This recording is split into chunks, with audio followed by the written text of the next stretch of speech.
هو ايه حكاية ان المستأجر هيدفع 6000 جنيه في الشهر في قانون الإيجار القديم؟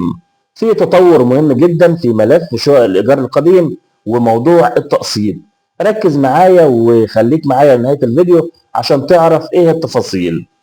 قانون الإيجار القديم لا يزال بيستحوذ على اهتمام شريحة واسعة جدا من المواطنين في مصر بمختلف محافظاتها في الوقت اللي دخل فيه القانون حيز التنفيذ من شهر سبتمبر الماضي 2025.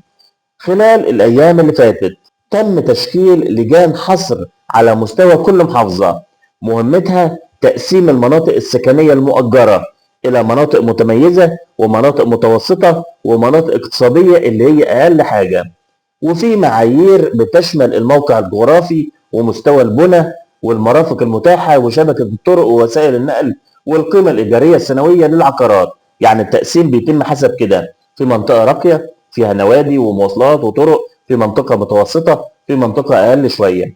بحسب القانون بتصبح القيمة الإيجارية للأماكن المؤجرة للغرض السكني بعد العمل بالقانون 20 ضعف القيمة، بعد العمل بالقانون 20 ضعف القيمة الحالية.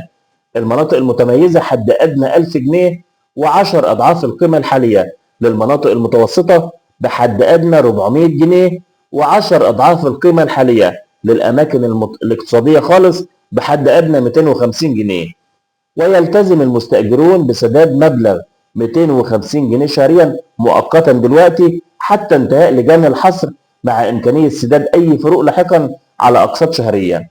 طيب كده بقى، يدفع المستأجر لشقة سكنية في منطقة مميزة كان إيجارها 200 جنيه، في منطقة مميزة كان بيدفع ليها إيجار 200 جنيه الأول، مبلغ يصل ل 4000 جنيه كإيجار شهري، بالإضافة لمستحقات عن قيمة الإيجار الشهري أثناء فترة عمل لجان الحصر اللي يمكن تقسيطها، بحيث يتم دفع مبلغ 2000 جنيه شهريا ليصبح إجمالي ما يدفعه خلال فترة تقسيط المستحقات ما يعادل 6000 جنيه شهريا.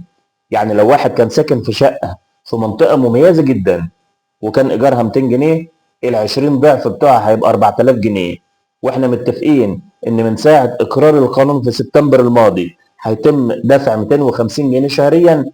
القيمة دي لحد ما يتم اقرار القانون ممكن تتقسط بحد ادنى 2000 جنيه شهريا.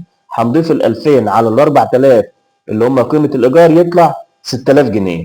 وخلي بالك ان القانون اكد ان رئيس مجلس الوزراء بيحدد قواعد عمل اللجان على ان تنتهي اللجان من اعمالها خلال 3 اشهر، مع امكانيه مد المده لمره واحده، بينما يعلن المحافظ نتائج تقسيم المناطق ونسب الزياده في جريده او في الجريده الرسميه الوقائع المصريه ووحدات الاداره المحليه عشان يضمن الشفافيه وتيسير تطبيق القانون. يا ترى ايه اللي هيحصل في الفتره اللي جايه؟ وهل القانون ده هيستمر ويتنفذ على هذا الوضع؟ في مشاكل كبيره جدا بين الملاك والمستاجرين وكل واحد فيهم ليه حق وعنده حق.